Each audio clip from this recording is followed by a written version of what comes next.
Dámy a páni, vítajte opäť na kanáli Odhalené UAP UFO prípady pri ďalších videách.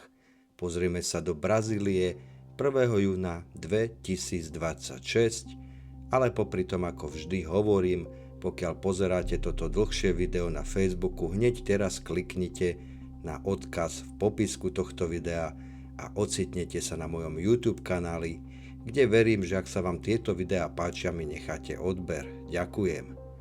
Na takúto zvláštnu skupinu svetiel, alebo je to možno jeden objekt, sa teda podarilo náhodnému svedkovi zachytiť na oblohe. Zaujímavé.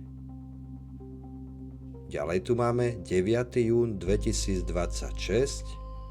a to Kostarika, kde sa opäť potvrdzuje, že tieto objekty nemajú žiaden problém, najmä s rôznymi sopkami, ale v tomto prípade bolo potrebné video naozaj veľmi spomaliť, aby sme mali šancu vidieť, že ten objekt tam reálne je. Rýchlosť, ktorou sa pohybuje, naozaj obdivuhodná. Ďalej tu máme 7. júna 2026 a to Brazíliu, kde na oblohe svietil takýto zvláštny objekt, točený pomerne z veľkej vzdialenosti, ale asi s dobrým zoomom, ktorý takto nečinne manévruje na oblohe. Proste stojí, nerobí žiadne pohyby, ale každopádne minimálne sa teda musí vznášať.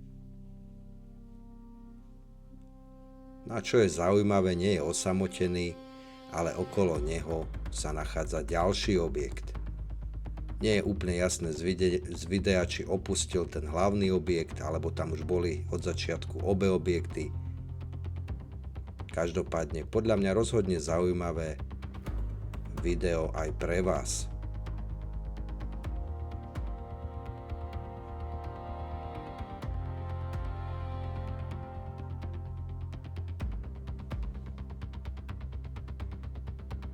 No a zostaneme pekne krásne v Brazílii, 9. jún 2026, kde sa na oblohe zasa podarilo zachytiť takéto svetelné objekty.